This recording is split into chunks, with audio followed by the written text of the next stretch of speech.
मराठियों से युद्ध होते थे और तब जाके राज व्यवस्था बदलती थी।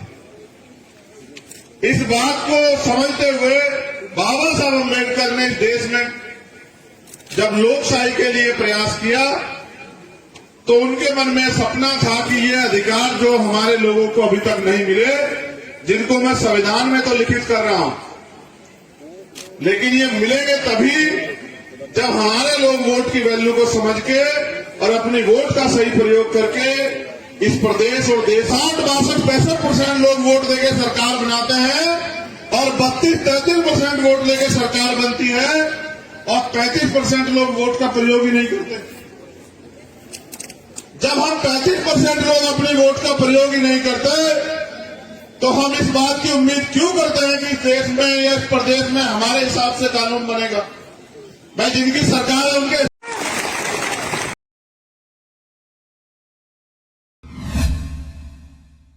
नारे आपकी मांग को आज सपोर्ट करते हैं। उन्होंने एक नारा दिया है, 100 में से 90 शोषितों ने ललकारा है, धन धरती और राजपाट में 90 भाग हमारा।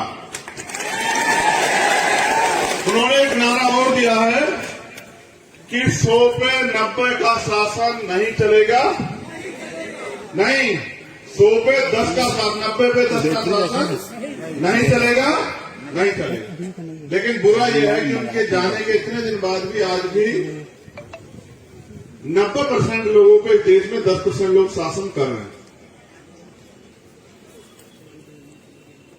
सबसे पहले तो मैं आपको धन्यवाद देता हूं, छत्तीसगढ़ के मेरे क्रांतिकारी भाइयों बहनों, आज आपने सिर्फ और सिर्फ एक बिगुल नहीं बजाया, आपने क्रांति का ऐलान किया है। मैं आपकी सराहना करते हुए मुझे बड़ी गौरव हो रहा है, खुशी हो रही है कि आप अपने हक अधिकारों के लिए यहाँ आओ, किसी शादी ब्याह में यहाँ नहीं पहुंचे, इतनी गर्मी का जो सामना कर रहे हो, अपने साधन जुटा के जो हजारों की संख्या में यहाँ पहुंचे, आप अपने समाज, अपने हक अधिकारों के प्रति सचेत हो, इस बात की मुझे खुशी है। लेकिन अधिकार अगर मांगने से मिलते तो हजारों साल से आप लोग इस देश में, हम लोग इस देश में अपने अधिकारों को मांग रहे हैं, रो रहे हैं, चिल्ला रहे हैं, अन्याय सह रहे हैं, लेकिन आज तक भी हमें एक अधिकार नहीं मिले। उसका एकमात्र कारण यह है, जितना मुझे समझ आया कि अधिकार मांगने से मिलते ही नहीं है, अधिकार छीनने पड़ते हैं। मांगने सिर्फ भीख मिलती है और अधिकार छीनने पड़ते हैं, और छीनने के लिए शक्ति की जरूरत होती है। और इस देश में शक्ति संगठन में है और सत्ता में। जिनकी सत्ता होती है उनको किसी के आगे हाथ नहीं फैलाना पड़ता, और जिनकी सत्ता नहीं होती वो आंदोलन करने आते हैं तो उनके ऊपर झूठे मुकदमे लगा के उनको जेल भेजने का काम जो है सरकार के लोग करते हैं। पूरे देश में घूमने के बाद मुझे ये महसूस हुआ, सरकार कोई हो, किसी पार्टी की हो, हर सरकार उस प्रदेश में रहने वाले कमजोरों के हक अधिकार छीनने को डकारने के पीछे लगी हुई। मुझे खुशी इस बात की है कि बड़ी संख्या में अगर नौजवान साथी अपने हक अधिकारों के लिए संघर्ष कर रहे हैं तो हमारे माताएं बहनें भी पीछे नहीं है, वो भी बड़ी संख्या में यहां डटी हुई। इस बात से स्पष्ट होता है कि यहां क्रांति जो है वो शहर में या पुरुष वर्ग तक सीमित नहीं है। यहां क्रांति महिलाओं, बच्चियों, बहनों यानी कि घर के चूल्हे तक जो है यहां क्रांति है। इसलिए आने वाले समय में यहां परिवर्तन सुनिश्चित है, यहां परिवर्तन को कोई नहीं रोक सकता। साथियों, जिस मांग के लिए आप यहां खड़े हैं वो मांग मुझे लगता है कि 4 साल पहले ही सरकार को पूरी कर देनी चाहिए थी, जैसा कि उन्होंने वादा भी किया। लेकिन सरकार को ये लगता है कि ये लोग जो अपने महापुरुषों द्वारा दिए गए अधिकारों को भी नहीं समझ पाए, ये लोग आपका कुछ नहीं बिगाड़ पाएंगे। मेरी बात पे गौर करना। और आज अपने आगे एक सवाल आपके आगे छोड़ रहा हूं, इसको सुनना और समझना। भारत में संविधान से पहले भी राज होता था, वोट देने के अधिकार थे, उससे पहले राजतंत्र भी था, मुगल काल भी रहा, ब्रिटिश भी आए, उससे पहले भी हुन, शक, यमन तमाम लोगों का राज रहा, उससे पहले हमारे पुरखों का, बुद्धिस्ट महापुरुषों का भी राज रहा। लेकिन उस समय युद्ध होते थे, घोड़े पे, हाथी पे, बंदूकों से, तोपों से, तलवारों से, लाठियों से युद्ध होते थे और तब जाके राज व्यवस्था बदलती थी।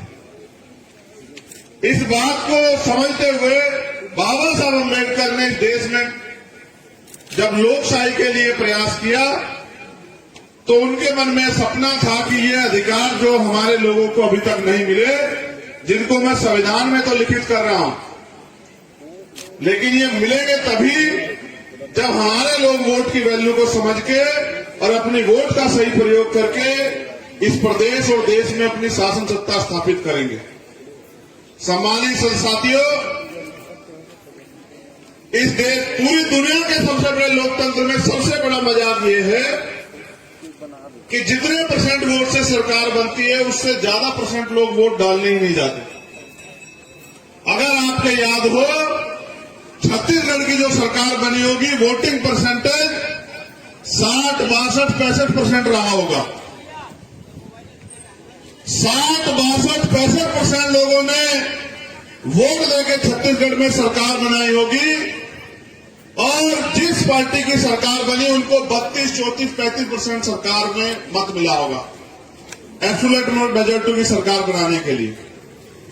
लेकिन आप महसूस करो कि जब 60, 62, 65% लोग वोट देकर सरकार बनाते हैं और 32, 33% वोट देकर सरकार बनती है और 35% लोग वोट का प्रयोग ही नहीं करते। जब हम 35% लोग अपने वोट का प्रयोग ही नहीं करते तो हम इस बात की उम्मीद क्यों करते हैं कि इस देश में या इस प्रदेश में हमारे हिसाब से कानून बनेगा? भाई, जिनकी सरकार है उनके हिसाब से तो कानून बनेगा।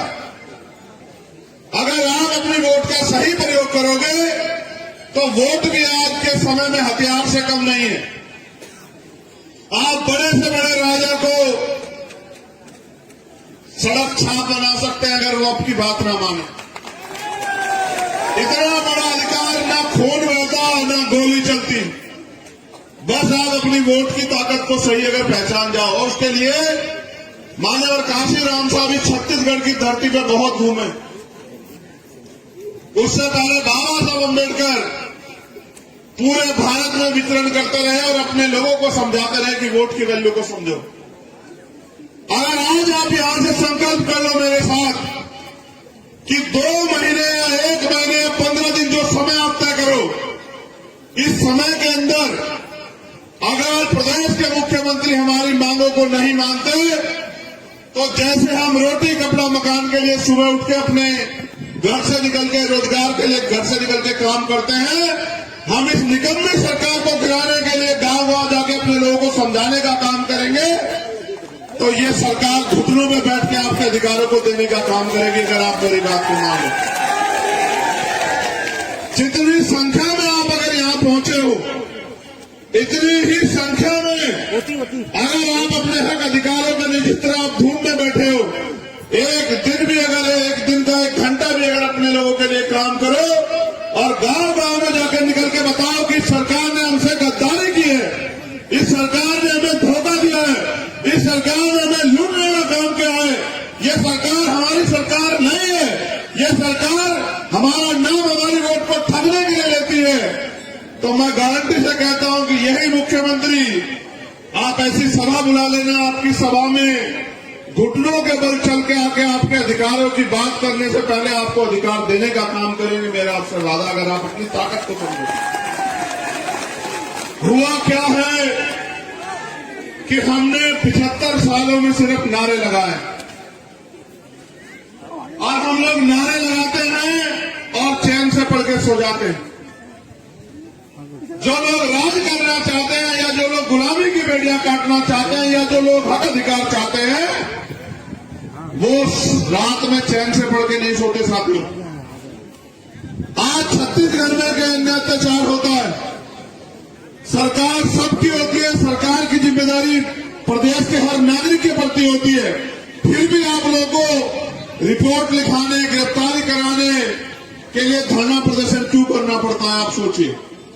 उसका एकमात्र कारण यह है कि सरकार मुट्ठी में लोगों की और सरकार मुट्ठी में लोगों की है और मुट्ठी भर लोगों के लिए काम कर रही है सिर्फ पूंजीपतियों की सरकार। इसी छत्तीसगढ़ में मेरे आदिवासी परिवार के लोगों के साथ जो अन्याय होता है वो भी हम लोग देख रहे हैं। कभी नक्सली के नाम पे, कभी उनकी जमीन लूटने के नाम पे, कभी उनके जो उत्पादन क्षेत्र है उनको कब्जाने के नाम पे, तो उनके साथ जो अन्याय होता है वो भी इस प्रदेश में छिपा हुआ नहीं। लेकिन अभी हमारे वो परिवार भी वोट की ताकत को समझने के लिए तैयार नहीं हुआ। इस प्रदेश में 70-80% आबादी इस प्रदेश की वंचित वर्ग की है। मैं मुख्यमंत्री जी ने 27% पिछड़े वर्ग के भाइयों को आरक्षण दिया, इस बात के लिए उनका धन्यवाद करता हूं। उन्होंने 32% आरक्षण जो है आदिवासी भाइयों के लिए दिया, उन्हें एक और बार उनका धन्यवाद करता हूं। लेकिन अगर वो इस प्रदेश के अनुसूचित जाति के लोगों के अधिकारों के साथ खिलवाड़ करते हैं तो फिर मैं उनके सामने आंख से आंख मिला के उनको जवाब देने के लिए भी तैयार हूं। फिर इसमें कोई समझौता नहीं। 75 साल की आजादी में जो कुछ थोड़ा बहुत हमें अवसर मिला है उसके बदौलत आज हम अपना मंच लगाने लगे। आज हमारे पास स्पीकर हैं, आज हमारी महिला नेता है, पुरुष नेता है, अपने हक अधिकारों के लिए लड़ते हैं। आज हम लोग डॉक्टर, इंजीनियर, IAS, IPS, वकील, जज बन के कहीं ना कहीं प्रदेश की सेवा, देश की सेवा और अपने समाज को, अपने लोगों को आगे बढ़ाने का प्रयास कर रहे हैं। जो प्रयास अवसर हमें हजारों साल तक जो हमारे बंद करके रखे गए, रोक के रखे गए, आज जब वो अवसर हमें मिला है तो ये निकम्मी सरकार उन अवसरों को खत्म कर देना चाहती है। इस प्रदेश के जो मुख्यमंत्री है, जो प्रदेश की सरकार, उनके राष्ट्रीय नेता दिल्ली में खड़े होकर लोकतंत्र की हत्या के बड़े बड़े दावे करते हैं और वो कहते हैं हम संविधान को बचाने के लिए काम कर रहे हैं। वहीं उनकी यहाँ की सरकार हमारे लोगों के अधिकारों को कुचलने का काम कर रही है, हमारे लोगों के अधिकारों को निगलने का काम कर रही है, लूटने का काम कर रही है। ये दोहरी नीति देश में हम लोग नहीं चलने देंगे। ये बात इस कांग्रेस पार्टी के लोग अच्छी तरह से जान लें। आप दिल्ली में बैठ के कहते हो कि हम संविधान बचाने निकले हैं और आप छत्तीसगढ़ में यहां हमारे लोगों के अधिकारों को लूटने का काम करोगे तो आप फिर हमारे सामने के लिए भी तैयार हो जाओ। आपके इस झूठ को भी हम लोग बेनकाब करने का काम करेंगे। क्या छत्तीसगढ़ की कांग्रेस और दिल्ली की कांग्रेस अलग अलग है क्या? बताइए। जहां इनकी सरकार नहीं, ये कहते हैं कि हम दलितों का, पिछड़ों का, आदिवासियों का, अल्पसंख्यकों का ख्याल रखेंगे, और जहां इनकी सरकार है वहां हमारे लोगों के बहनों के साथ रेप, हत्याएं, हमारे अधिकारों पर कुठाराघात सब चल रहा है। बताइए, कास्ट सर्टिफिकेट बनाने के लिए हमारे लोगों को चक्कर काटने पड़ रहे हैं। फिर ऐसे मुख्यमंत्री या सरकार का हम लोग क्या करें? क्या वास्तविकता में आप चाहते हैं कि आरक्षण की सीमा 16% होनी चाहिए? बताइए। जो लोग चाहते हैं वो हाथ उठा के बताए, जो लोग चाहते हैं। क्या आप इसकी कीमत चुकाने के लिए तैयार हैं? क्या आपके अंदर जज्बा है कि आप अपने अधिकारों के लिए संघर्ष करो? क्या आप तैयार हैं सरकार को जवाब देने के लिए? बताइए, कितने दिन अपने आंदोलन को चला सकते हैं? बताइए। संयुक्त आवाज में बताइए। जो मैं पूछूंगा तो अपनी आवाज को उसके साथ हाथ में बढ़ाते रहिएगा। क्या 1 महीना आंदोलन चलाने की हिम्मत आपके अंदर है? क्या 2 महीने आंदोलन चलाने की हिम्मत आपके अंदर है? क्या 6 महीने आंदोलन चलाने की हिम्मत आपके अंदर है? क्या 1 साल आंदोलन चलाने की हिम्मत आपके अंदर है? बस यही बात खत्म हो जाती है। 1 साल आंदोलन चलाने की हिम्मत अगर आपके अंदर है तो मैं गारंटी से कहता हूं कि आप यहां से सिर्फ संकल्प लीजिए कि हम, मेरे हिसाब से 1 महीने से ज्यादा का समय मैं सरकार को नहीं देना चाहिए। इस मंच के माध्यम से मैं आप लोगों से पूछना चाहता हूं, क्या हम इस सरकार को 1 महीने ज्यादा का समय दें? जो काम 1 महीने में होना है वो 1 हफ्ते में नहीं हो सकता। हवाई बातों से कुछ होता नहीं। मैं पढ़ा लिखा वकील हूं। हर काम के लिए मैं ऐसा कोई कुछ नहीं करना चाहता कि हवाई बात हो, कहेंगे साहब आप भी जानते, हो ही नहीं सकता था। इसके लिए एक अधिवेशन आएगा, अधिवेशन के साथ एक बिल आएगा, उस पर जो है वोट होगी, उसमें जो है अधिसूचना जारी होगी, तमाम चीजें होंगी। उसके बाद वो बहुमत से पास होगा तो कानून बनेगा, कानून बनेगा तो तब लागू होगा। तो मैं समझता हूं कि एक महीने का समय बहुत है। आज क्या तारीख है? 2 फरवरी। हम लोग 1 महीने का समय यहां की सरकार को देते हैं। अभी अगर 1 महीने के बाद यहां की सरकार ने हमारी मांगे नहीं मानी तो बताओ कितने लोग 1 साल के आंदोलन के लिए तैयार हो? बताओ। नहीं, गौर करो, इतिहास गवाह कभी भेड़ बकरियां देश में नहीं जीती। जब युद्ध का मैदान सजता है कोई भेड़ बकरी नहीं घुसती है उसमें। जब युद्ध होता है तो हर आदमी अपनी तरफ से योद्धाओं को मैदान में उतारता है। बताओ, उतारता है नहीं उतारता है? जिसके सीने में आग लगी है अपने महापुरुषों के अधिकारों को बचाने के लिए, उस बात को याद करते हुए कि जब इस देश का संविधान सौंपा गया तो बाबा साहब अम्बेडकर ने कहा था कि मुझे मेरे जाने के बाद बना हुआ मत समझना, जब तक इस देश का संविधान जिंदा मैं जिंदा हूं। उस बात को याद करते हुए, बाबा साहब के कुर्बानियों को याद करते हुए, गुरु घासीदास जी का जो सपना था मन के एक समान, उसको याद करते हुए, अगर आपके दिल में आग लगी है, अगर आप चाहते हैं अपने अधिकारों को छीनना, तो फिर बताइए, अब हाथ उठा के बताइए दोनों आप कितने लोग हैं जो 1 साल आंदोलन के लिए तैयार हैं? जो लोग वहां छाव में खड़े हैं उनका गुर्दा मैं समझ रहा हूं कि उनकी कितनी हिम्मत है। वो कितने दिन आंदोलन चला। आप हाथ नीचे करो, देखो वो पहले से जान बचाने के लिए धूप छाव में खड़े हैं। आप लोग हाथ नीचे रखना, मैं उस पेड़ के नीचे खड़े हुए लोगों के हाथ एक बार देख लो। आप मत उठाना, यही पता लग जाएगा कौन मुंह दिखाने के लिए यार किसके दिल में आ गए। आओ आगे जरा, थोड़ा धूप का स्वाद चखो, आप भी आओ। ये मेरी मां बहने बैठे, तुम लोग भी तो निकाल में आओ जरा, आओ जरा निकल के आओ। मांगे से भीख मिलेगी, अगर लड़ना है तो मैदान में आओ। वहां खड़े होकर तमाशा क्यों देख रहे हो? बताओ नौजवान साथियों। एक नारा दिया था मैंने और काशीराम ने, वोट हमारा राज तुम्हारा, नहीं चलेगा नहीं चलेगा। जिनका वोट है वो यहां मांगने के लिए आए छत्तीसगढ़ की राजधानी में। अगर अपनी वोट का सही प्रयोग कर लो, जिस मुख्यमंत्री से मांग रहा है ये मुख्यमंत्री आपसे मांगता हो घूमेगा कि हमें भी कुछ दे दो सरकार, हमें अपनी ताकत को पहचाने। 1 साल के लिए तैयार हो चुके हो क्या? बताओ, उठाओ दोनों हाथ अगर 1 साल के लिए तैयार हो तो हम लोग। तो 2 मार्च तक हम लोग इंतजार करेंगे। अगर 2 मार्च तक हमारे अधिकार जो हमने मांगे रखी सरकार ने नहीं मानी, तो फिर एक तिथि घोषित करके मैं खुद यहाँ आऊंगा, एक प्रेस कॉन्फ्रेंस करके, और 15 दिन तक हम लोग पूरे प्रदेश में घूमते रहेंगे। और फिर एक ऐतिहासिक आंदोलन हम लोग यहाँ करेंगे और यहाँ से हम लोग घर भी जाएंगे। फिर एक पर्चा लेके पूरे छत्तीसगढ़ के गांव कस्बा शहर में घूम के इस सरकार के झूठ को बेनकाब करेंगे और निकम्मी सरकारों को सत्ता से बेदखल करने के लिए तुम मुझसे झूठा वादा तो नहीं कर रहे हो मेरे साथियों? बताओ, क्या तुम समाज के विश्वास के साथ विश्वासघात तो नहीं करोगे? बताओ, ऐसा तो नहीं होगा आज के आंदोलन के बाद आप घर में पड़ के सो जाओगे कि बस मुख्यमंत्री, ऐसा तो नहीं होगा? देखो, मेरा एक अनुभव है, इस पे गौर करना, ये प्रैक्टिकल अनुभव है। अगर बच्चा ना रोए, मेरी माँ यहाँ बैठी है, तो बताओ माँ को एहसास हो रहा होता कि भूखा, ईमानदार से बताना। अगर बच्चा ना रोए तो माँ को एहसास होता कि भूखा है नहीं है? बताओ, जब वो रोता है तभी तो माँ को एहसास होता है भूखा है। अगर तुम अपने अधिकारों के लिए चिल्लाओगे नहीं, मांग नहीं करोगे, तो इस सरकार को नहीं पता लगेगा आपको अधिकार चाहिए।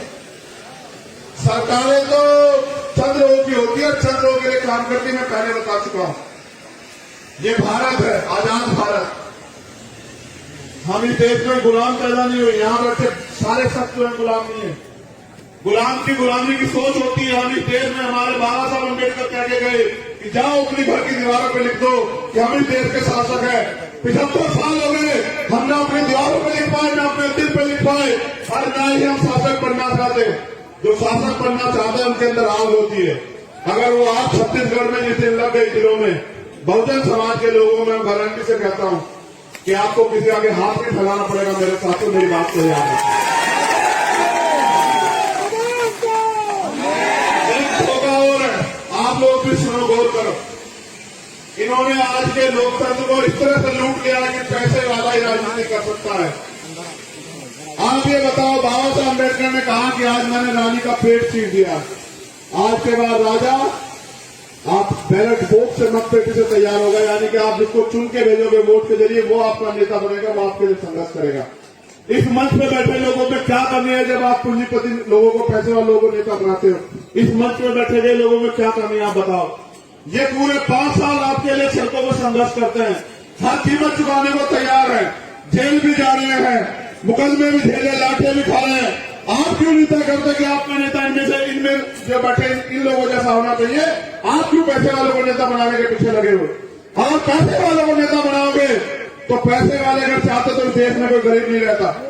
आज एक प्रधानमंत्री का मित्र इस पूरे देश को लूट के जो है, और आज जब उसकी पोल खुल रही है तो वो ये कह रहा है कि भारत को कमजोर करने की साजिश है। भारत कभी कमजोर था ना है। अगर भारत को कमजोर किया है तो आपके इस व्यवस्था ने, इस गैर बराबरी पर आधारित व्यवस्था ने किया, जिस व्यवस्था ने मेरे लोगों से हजारों साल तक लड़ने का, पढ़ने का, आगे बढ़ने का अधिकार छीन के रखा, और भारतीय संविधान ने अधिकार हमें दिया है।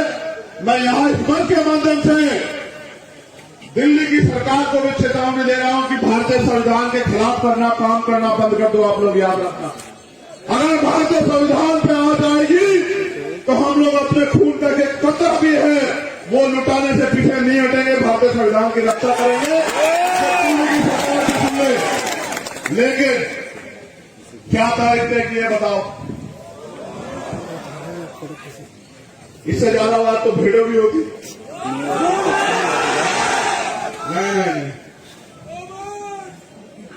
एक की आवाज सुनिए, तुम्हारी मुझे नहीं लगता कि ये आवाज मुख्यमंत्री तक पहुंच रही होगी, मुझे नहीं लगता है। जोर से लगा आवाज। हमारे आखिरी चेतावनी का क्या दिन है बताओ? छत्तीसगढ़ में क्रांति का क्या दिन है बताओ? तो सरकार याद रखे, इंटेलिजेंस के लोग बता देना कि 2 मार्च तक आपकी और 3 मार्च के बाद हमारी आर पार की लड़ाई लड़ेंगे सरकार के खिलाफ, अगर हमारे अधिकार नहीं मिलेंगे। और अगर अधिकार दोगे तो जवान वाले को भी आपका धन्यवाद जरूर करेंगे अगर आप हमारे अधिकार दोगे। राजनीतिक लड़ाई आपसे बाद में लड़ेंगे, आपका धन्यवाद देंगे अगर आप हमारे लोगों की मांग सुनोगे। लेकिन अगर नहीं सुनोगे तो इस बार फिर बड़े बड़े ताले और वो लगवा लेना बैरिकेडिंग। इस बार आमना सामना वही होगा। मुख्यमंत्री आवास में मेरा वादा है, मुख्यमंत्री जी आपसे कोई चूक नहीं। लेकिन सम्मानित साथियों याद रखो, एक दिन में कोई लड़ाई नहीं जीती जाती। इतिहास गवाह है, एक दिन में कोई लड़ाई नहीं जीती गई। क्या इतना ही बड़ा समाज रहता है छत्तीसगढ़ में? ईमानदारी से बताना। तो यहां कौन लोग आए पता आपको? जो अपने महापुरुषों के लिए जिए, जिनके पेट में भले ही रोटी ना हो, जो भले ही यहां कड़ी धूप में बैठे, लेकिन उनके दिल में अपने समाज, अपने महापुरुष, अपने अवसरों के प्रति आग लगी। और जिस दिन इन गरीब के बेटों को आप लोग विधानसभा में चुन के भेजोगे, मैं जिम्मेदारी से कहता हूं कि यह आपको किसी के आगे जो है सर झुकाने के लिए मजबूर नहीं होने देंगे, मेरा वादा। आप भी समझो, ये जो धन तंत्र पे राजनीति हो रही है, ये हमारे जो वास्तविक राजनीतिक उद्देश्य को कुचलने के लिए हो रही है। एक मंत्री जी है, मुझे बताया, यहाँ एक हमारी सम्मानित बहन बैठी है, कहते हैं वो कहते हैं कि जय भीम नहीं कहना। इस जय भीम ने तो हमें लड़ना सिखाया। बताओ सिखाया नहीं सिखाया? बताओ। अगर सतनाम का नारा हमें शांति और अहिंसा की अपील करके संघर्ष करने कहता है, तो जय भीम का नारा हमें क्रांति के साथ संघर्ष करने की अपील करता है। और हम अपने अधिकारों के लिए हर कीमत, अरे सुनो मेरे समाज के लोगों सुनो, अगर आपके घर में जानवर हो उसको भी समय पर चारा न मिले वो भी चिल्लाने लगेगा। इस 75 साल के लोकतंत्र में चिल्ला नहीं रहे हो। यहाँ मॉब लिंचिंग होती है, यहाँ नक्सल के नाम पे मारा जाता है, यहाँ जाति के नाम पे मारा जाता है, यहाँ अधिकार छीन लिए गए हैं। मैंने कहा आपके घर में अगर कुत्ता हो उसके आगे से उसकी प्लेट हटा के देखना खाने की, वो आपका जो पालतू कुत्ता वो लड़ पड़ेगा आपसे। लेकिन हमारे लोग देखो कितने पालतू बने हुए हैं कि लड़ नहीं रहे हैं। तुम्हें लगता है कोई मसीहा आके तुम्हारे अधिकार देगा? अगर मसीहा पैदा होते तो बाबा साहब अम्बेडकर तुमसे नहीं कहते, बुद्ध तुमसे नहीं कहते अपना दीपक सुर बनो। मैं भी आपके जैसा इंसान हूं। आप लोगों ने मुझे यहां लाके खड़ा किया। मेरे पीछे बहुत बड़ा कोई सपोर्ट नहीं है। मेरी ताकत आप लोग हो छत्तीसगढ़ में। आप लोग ताकतवर हो। आप चाहो तो मिट्टी के आदमी को इतना ताकतवर बना दो कि वो प्रदेश की सीमाएं सील करा दो, और आप चाहो तो एक बहुत ताकतवर आदमी को इतना कमजोर कर दो कि वो अपने अधिकारों के लिए सड़क पे घूमता फिरे। आप अपनी ताकत को समझो सम्मानित लोगों। आप अपनी ताकत को नहीं समझते, इसका खामियाजा पूरे समाज को भुगतना पड़ रहा है। सोचो अगर आपने पहले से ही फैसले लिए होते और आपका प्रतिनिधित्व यहाँ होता या आपकी सरकार यहाँ होती तो जो हजारों बहनों की इज्जतों पे हमला हुआ, जो हजारों को मारा गया, क्या उनकी जान नहीं बच जाती? ये सवाल करा खुद से कि अगर हम लोग पूरी जिम्मेदारी से अपना काम कर रहे होते। बाबा साहब अम्बेडकर ने कहा पॉलिटिक्स का मास्टर की, कहा नहीं कहा, मैंने कहा, बाबा साहब ने कहा, बताओ कि राजनीतिक सत्ता वो चाबी है जो आपकी सारी समस्या हल कर देगी। सोचो आपकी सरकार होती है, आप 16% मांग रहे होते क्या? उसे भी छोड़ो। बाबा साहब ने कहा राजनीति में हिस्सेदारी न करने का सबसे बड़ा नुकसान ये है कि अयोग्य लोग आपके ऊपर शासन करते हैं। आप बताओ, आप पढ़े लिखे सड़क पे घूम रहे हो 2000, 4000, 10,000 का रोजगार मांगते हुए, और यहां बैठ के जहां रोजगार दे जाते वहां क्यों नहीं आना चाहते भाई? जिस दिन मेरी समझ में बात आई उस दिन से मैं घर छोड़ के निकला वहां, और मुझे उम्मीद है कि अपने जाने से पहले मैं लाखों लोग ऐसे तैयार करके जाऊंगा जो चाहे रोटी उनको मिले ना मिले लेकिन राज व्यवस्था हड़पने के लिए वो लोग दिन रात सोचते रहेंगे और काम करते रहेंगे। इतना मेरा लक्ष्य है। और एक प्रयास है कि बाबा साहब अम्बेडकर और माननीय काशीराम साहब के, गुरु घासीदास के जो अधूरे सपने हैं कि यहाँ जानवरों को भी सम्मान मिलता है, इंसानों को नहीं मिलता, उन पे भी हम लोग खड़े उतर पाए। हम लोग यहाँ की जो हमारी लीडरशिप है उनके नेतृत्व में जो उन्होंने तय किया है मार्च का है, जैसे भी अनुशासित तरीके से हम